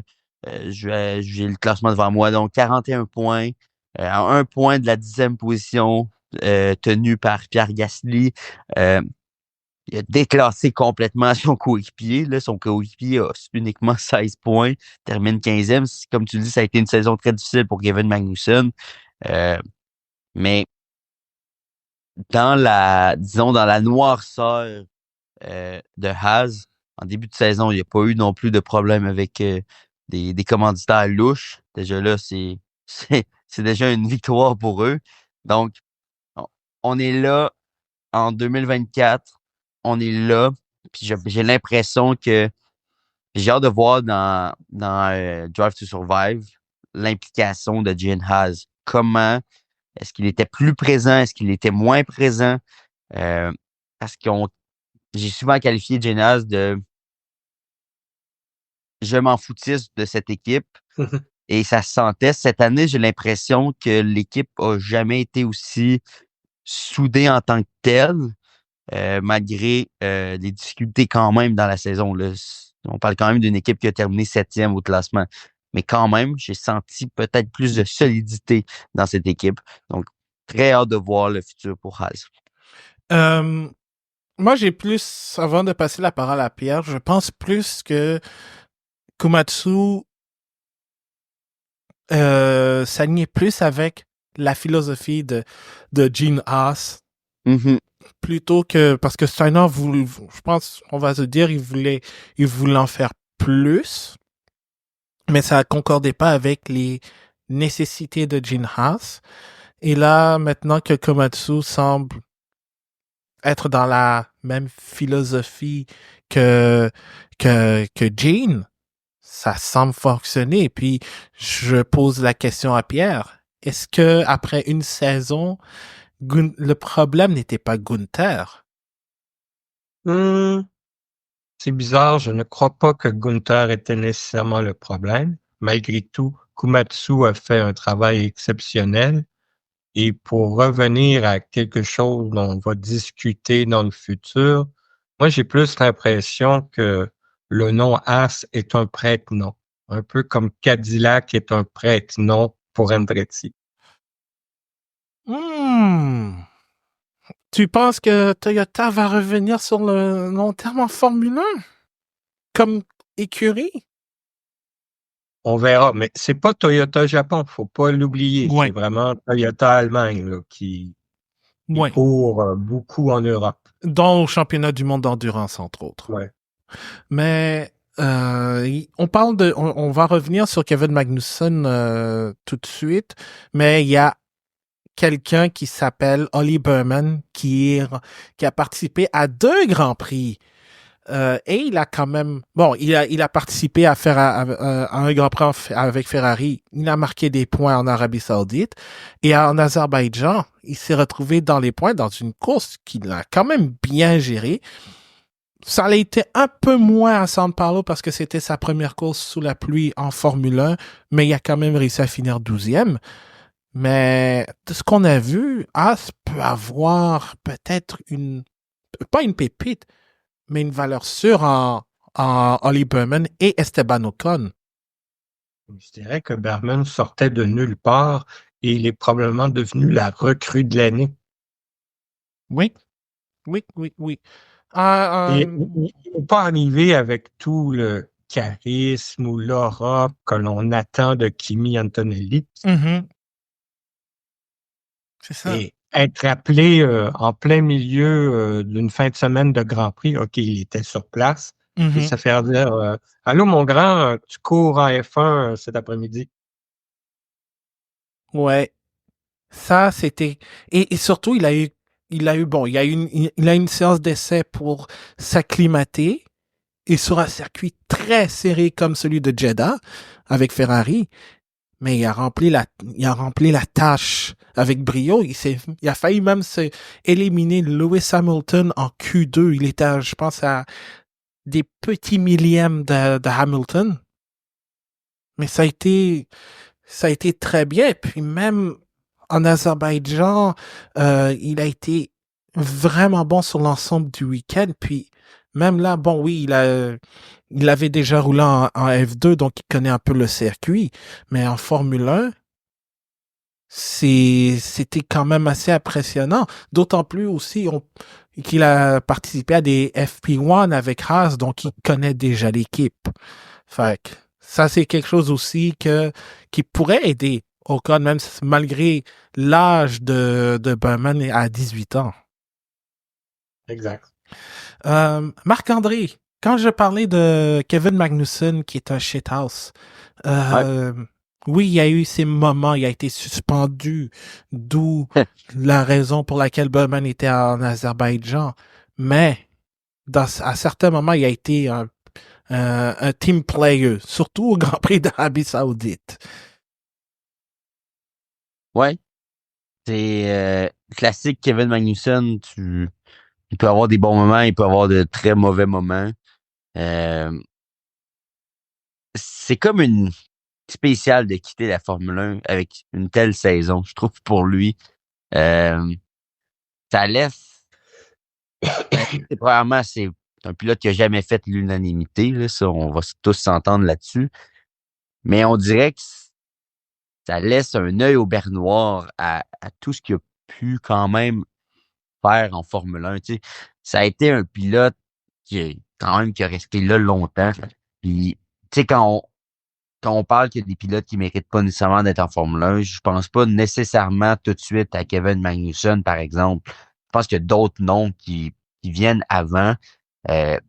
Donc, ça fait en sorte que j'ai l'impression que ça enlève un petit peu l'ardoise, même si l'ardoise était très antiquitaire, là, que pouvait avoir Kevin Magnussen dans une saison difficile comme ça, avec, comme tu le dis, des suspensions, mais des moments où il a travaillé pour l'équipe et pour aider Haas à bien terminer la saison. J'ai hâte de voir comment Haas va réussir à sortir de cette relation bizarre là, qu'elle avait avec Kevin Magnussen. Ouais. Et d'ailleurs, Magnussen quitte la Formule 1 pour aller au championnat du monde d'endurance et en IMSA aussi avec BMW, parrainé par Team WRT. On va passer maintenant à RB qui a eu 3 pilotes au cours de la saison. Elle a débuté l'année avec Daniel Ricciardo et Yuki Tsunoda pour la terminer avec Liam Lawson et Tsunoda parce que Ricciardo a été remercié après le Grand Prix de Singapour. Ça a été quand même une saison correcte. On a vu, je pense, et puis j'étais en train de l'écrire dans l'ABCDR, je pense que c'est la meilleure saison en piste de Yuki Tsunoda. Ricciardo a été décevant. Lawson, même s'il a pas eu il a eu quelques grands prix, a montré qu'il pouvait s'adapter rapidement. Donc, Pierre, pour RB, ça a été une saison correcte dans les standards. Correct dans les standards, sauf que, sachant que c'est l'équipe sœur de Red Bull, je m'attends toujours à mieux de leur part. Oui. Et tu as fait ton rant sur le départ d'Ocon tantôt, Oui. mais je vais te poser la question. La façon dont RB s'est débarrassé de Ricardo. Ouais. Ça, honnêtement, ce n'était pas très classe non plus parce que c'est comme si j'ai l'impression, j'avais un film en tête. C'était comme Scotty doesn't know. C'était la citation. Peut-être que vous connaissez le film. J'ai vu le film, mais mais c'est genre tout le monde savait que ça allait être la dernière course de Ricardo, sauf le principal intéressé. La manière de communiquer était absolument immonde à mon avis. J'ai plus d'énergie pour faire un rant comme j'ai fait avec Alpine, mais ça va dans le même sens. Pourquoi ne pas adresser l'éléphant dans la pièce? Déjà, ça met tout le monde sur la même longueur d'onde. Mais pour revenir à Ricardo, là, je crois qu'il y a un ancien champion du monde qui participe parfois à Sky, qui pourrait être motivateur de pilote. Ah oui, on parle de Jacques Villeneuve et son rant. Ben, disons son commentaire sur Ricardo au Grand Prix du Canada 2024. Puis ça a été son meilleur résultat en Grand Prix parce qu'il y a eu sa 4e place en sprint. Mais Ricardo avait dit, Villeneuve avait dit, je pense, qu'est-ce qu'il fait encore en Formule 1? Ce n'est plus le Ricardo qu'on connaît. Et il nous offre une performance comme celle-là. Mais là où je suis 100% d'accord avec Jacques, c'est qu'il faut pas des flashs, il faut être constant. Et il ne l'a pas fait malheureusement. Qu'on admire sa personnalité ou pas, ben Daniel Ricciardo n'est plus le pilote qu'on a tant connu, non seulement chez Red Bull, mais aussi quand il est allé chez Renault, il avait fait 2 bonnes saisons. Et si je peux ajouter quelque chose de plus sur l'écurie, si j'étais dans les bureaux de RB et j'entendais Yuki Tsunoda dire mais qu'est-ce que je dois faire pour aller chez Red Bull? Je pense qu'on entendrait quelques mots un peu salés. Ouais. Et je vais... Lui, il a été constant. Oui. Et d'ailleurs, je vais passer la parole à Marc-André. Yuki Tsunoda, vraiment, ben, je l'ai dit, personnellement, c'était sa meilleure saison. Toi, qu'est-ce que tu as pensé du japonais? Mais la saison a été super pour lui quand même dans les circonstances. Je pense que Pierre a mis le doigt sur un point important. Techniquement, cette écurie devrait être meilleure, mais elle l'est pas. Puis les pilotes doivent faire avec. Puis Yuki a réussi à trouver une manière de le faire à sa façon. Certains doutent de la décision de ne pas l'amener chez Red Bull. À un moment donné, écoute, ils sont dedans. Là. Ils le voient travailler.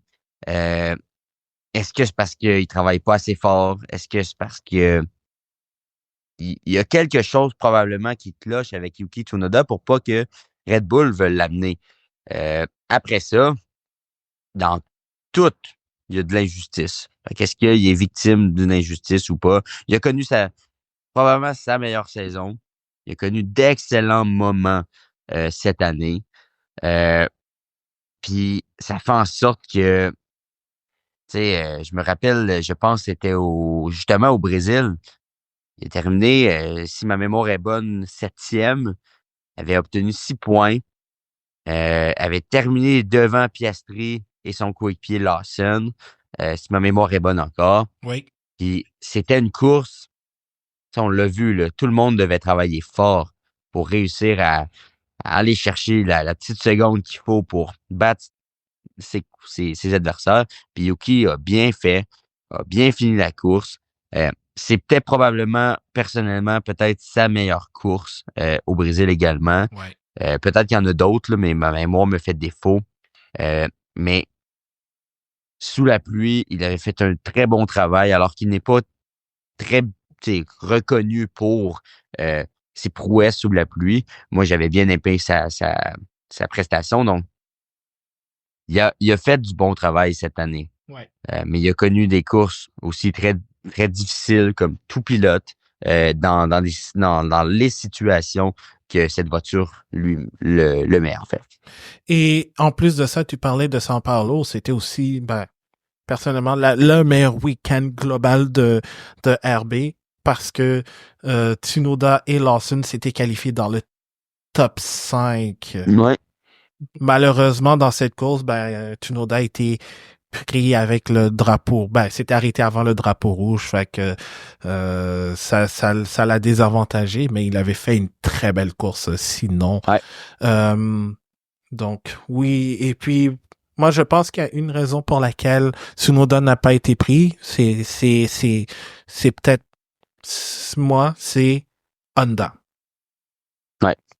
Honda. Parce que l'association se termine avec Honda se termine à la fin de l'année 2025 entre Red Bull et Honda. Fait que, peut-être qu'il y a ça. Pierre. Tu as mentionné quelque chose qui m'a fait penser à un truc que l'on n'a pas discuté. Oui. Est-ce que c'était la saison avec le plus de drapeaux rouges? Oh, attends, je vais regarder ça tout de suite, mais c'est vrai qu'il y a eu beaucoup de drapeaux rouges cette année. Enfin, je vais trouver ça. En attendant, on va parler. Il nous reste pas beaucoup de temps, mais il faut qu'on parle de Williams parce que, my God, il y en a eu des choses avec Williams. On va Quand tu dis beaucoup de choses avec Williams, est-ce que tu parles de pièces sur la piste? Aussi.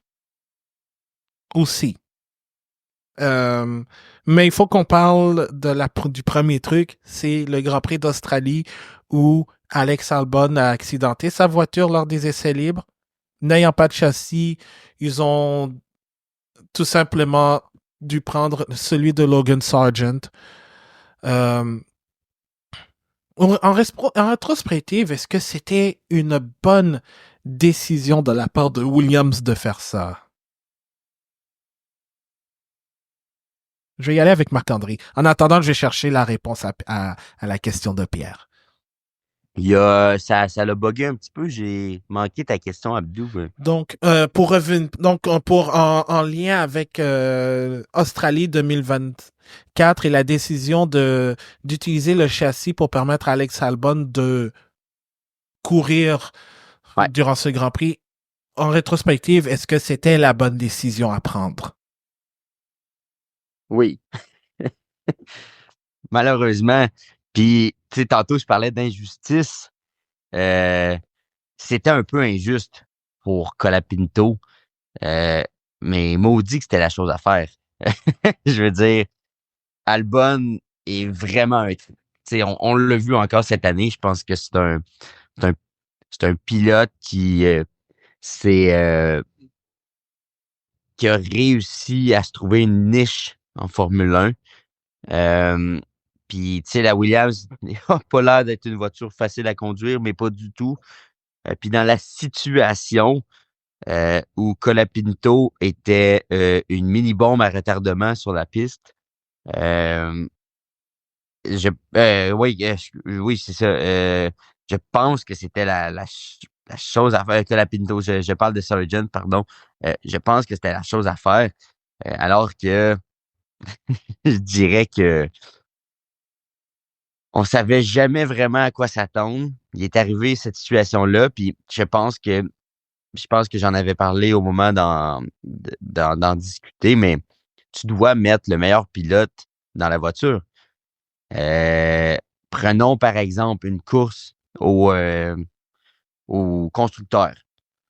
On est à Abu Dhabi, c'est égalité entre Red Bull et McLaren, par exemple. Puis il se retrouve qu'il une seule voiture pour Red Bull. Je pense que la discussion n'est pas très longue et c'est Max Verstappen qui va avoir la voiture et non celle de Sergio Perez, même si c'est Max qui a brisé sa voiture, par exemple. Tu sais, je veux dire, à un moment donné, il y a de la logique.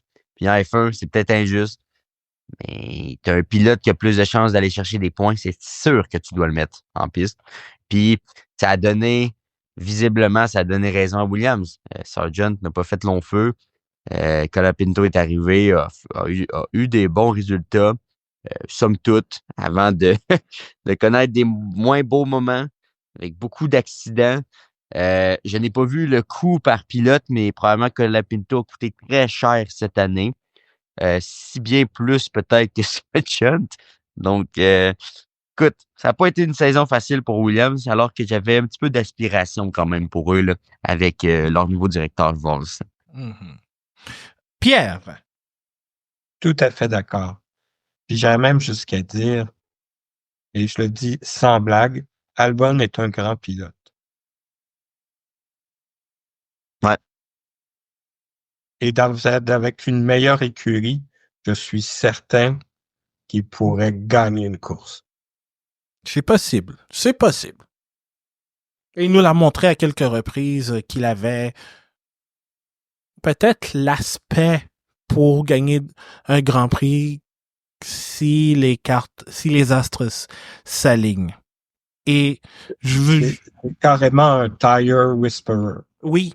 Et il l'a prouvé, je pense, c'était en 2022 où il avait fait presque l'entièreté de la course et s'était arrêté dans le dernier tour pour aller chercher un point en plus. Fait que il en est capable. Et aussi pour compléter, Williams a signé Carlos Sainz. C'est une bonne décision à mon avis si on veut amener l'équipe au sommet. Et je pense que Williams a une bonne option de rechange en Franco Colapinto si jamais un des deux devait tomber malade. Parce que je pense que il nous a prouvé qu'il était capable. Certes, il a eu des accidents, mais regarde, le gars arrive en Formule 1 un peu à pied levé. On peut pas s'attendre à ce et en plus, ce sont des circuits qu'il ne connaissait pas, autant en F2 qu'en Formule 1, pour la plupart. Donc, je pense que globalement, il a bien fait. Et il peut être une bonne roue de secours pour Williams en 2025. C'est tout ce que j'ai à dire. Et pour revenir à ce que Marc-André disait, Colapinto avait peut-être un peu trop d'enthousiasme. Ouais. Il y a ça aussi. Et pour répondre à la question de Pierre, cette année, je crois qu'on a eu 2 Grands Prix qui ont été... 3 Grands Prix qui ont été interrompus sous drapeau rouge. Japon, Monaco et São Paulo. Mais tu n'as pas compté les séances de qualification. Non, je pense pas je pense pas que de ce que j'ai vu, ça a été compté, mais c'est vrai qu'il y en a eu beaucoup. Il y en a eu beaucoup, beaucoup, beaucoup. Ouais. Mais bon, ça ne battra jamais le Japon il y a 2 ans. Ouais, ouf. Et même Australie. Et même Australie 2023 qui était un sacré bordel. Donc, voilà. Et on va compléter cette portion avec Sauber. Oh God. Attends, c'était quoi déjà le nom? Medium saignant, steak, cake, Sauber ou quelque chose du genre. Bref, on va appeler ça Sauber. Fuck it. Saison difficile pour l'équipe suisse qui prépare sa transition vers Audi, a embauché Mattia Binotto au mois d'août, a embauché Jonathan Wheatley comme directeur d'écurie pour 2026, qui est en fait un sacré gros coup de la part d'Audi, sachant à quel point, et puis Marc-André peut le confirmer, il est très bon dans la lecture et l'interprétation des règlements sportifs et techniques de la Formule 1. Mais en piste, ça a été très difficile jusqu'au Grand Prix du Qatar. Ils se sont retrouvés avec un zéro pointé jusqu'à que Zhou Guanyu marque les seuls points, 4. Et Valtteri Bottas en a eu 0. Donc, en gros, il n'y a pas eu grand chose à. C'est un peu à l'image de ce. Il n'y a genre pas grand chose à dire de Sauber cette saison, Pierre. Oh, pas du tout. Puis comme tu le dis, avec toutes les nouvelles acquisitions au niveau de la direction d'écurie, c'est clair que 2024 et même 2025 vont être des années de transition. Je ne m'attends absolument à rien pour l'an prochain. Ouais. Parce qu'il ne faut pas oublier aussi, ils ont signé Nico Hülkenberg et Gabriel Bortoleto, le champion de Formule 2. Fac. Ouais. Écoute, je pense que au moins le bon moment, au moins Zhou Guanyu nous a fait un bon moment de son plein gré en terminant le Grand Prix de Chine. C'est juste ça qu'on peut. Son départ est aussi une autre injustice. Ouais. Ouais. Ouais. Et celle de Valtteri Bottas aussi, parce que je pense que je pense qu'un duo Bottas-Hülkenberg aurait été bon pour le développement de Sauber vers Audi, mais on aura Gabriel Bortoleto, au moins on aura un pilote brésilien sur la grille pour la première fois depuis Felipe Massa, à temps plein. Ouais. Mais on parlait tantôt des changements de pilote. Je crois que Valtteri, comme pilote de développement chez Mercedes, c'est la police d'assurance au cas où Kimi se plante. Ouais, c'est vrai. Au moins, il y a ça. C'est une bonne acquisition de la part de Mercedes. Marc-André, toi, comment as-tu vu la saison de Sauber? Ben écoute, je pense qu'il y a pas grand-chose à dire. C'est une écurie qui a fait 4 points cette année. Je serais curieux, tu sais, je serais curieux de voir le temps d'écran de Sauber, sans blague. Je sais même pas si ils ont 30 minutes sur 24 courses. Sans blague, j'aurais vraiment curieux de le compter parce qu'ils ont pratiquement été invisibles. Et souvent, on faisait la blague dans les podcasts, tu sais, on les a pas vus, mais on les a pas vus. Je veux dire, c'est vraiment une situation particulière quand même pour une écurie qui, comme je pense que Pierre l'a bien dit, c'est une écurie en transition. Ouais. Puis Audi sera un meilleur jour, mais en ce moment, entre-temps, c'est pas Sauber ou les investisseurs actuels qui vont mettre des millions dans le développement de ce véhicule-là, alors qu'ils savent très bien qu'ils n'y seront pas dans 2 ans. Donc, je vois pas comment la saison prochaine peut être mieux.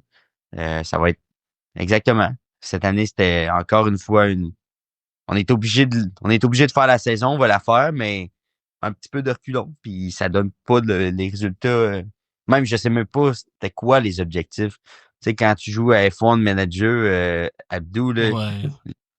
les sponsors, là, les commanditaires te donnent des objectifs. Là, j'ai vu aucune idée quels pouvaient être les objectifs pour Sauber en début de saison. D'aller chercher au moins un point. Probablement. Tu sais, c'est le genre de rencontre là, que je serais curieux d'assister. Là. Hmm. La saison de Sauber, qu'est-ce qu'ils veulent? Ouais.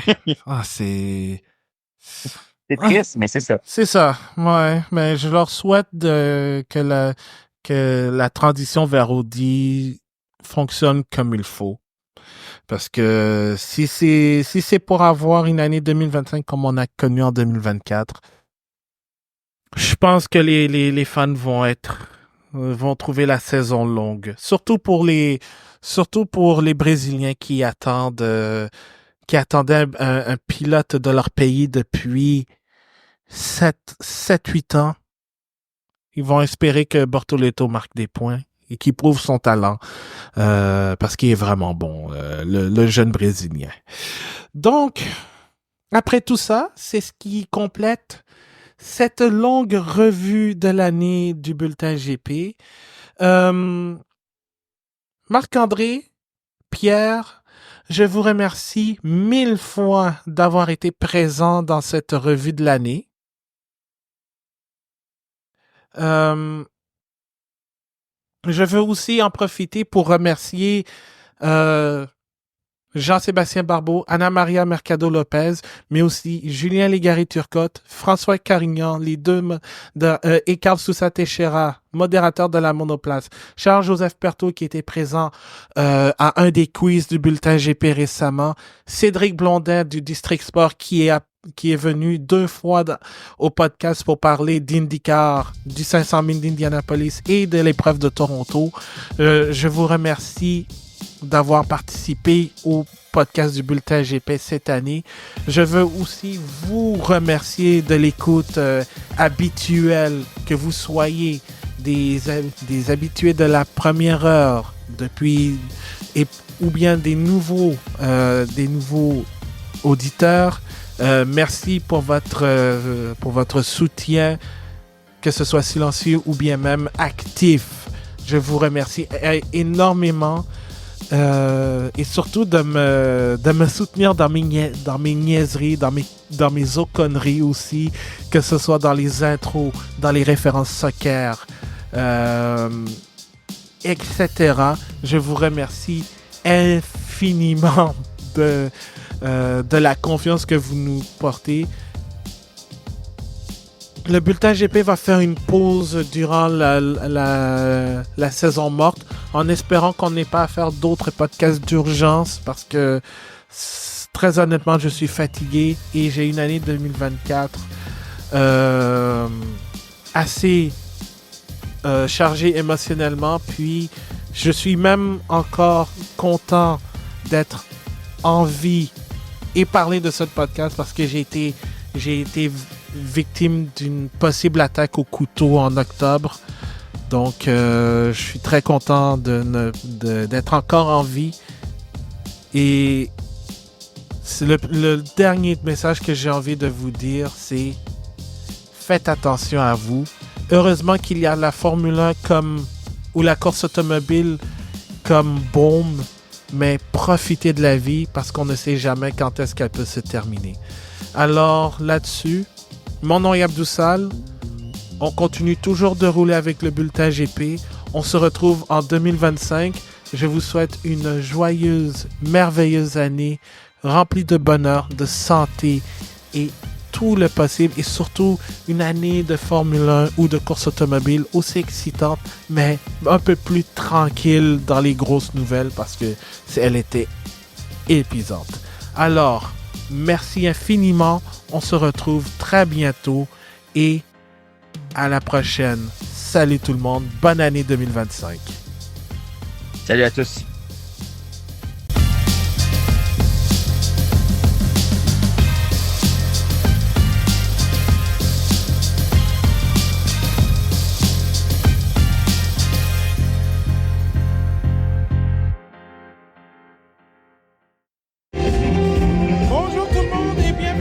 balado-diffusion du bulletin GP.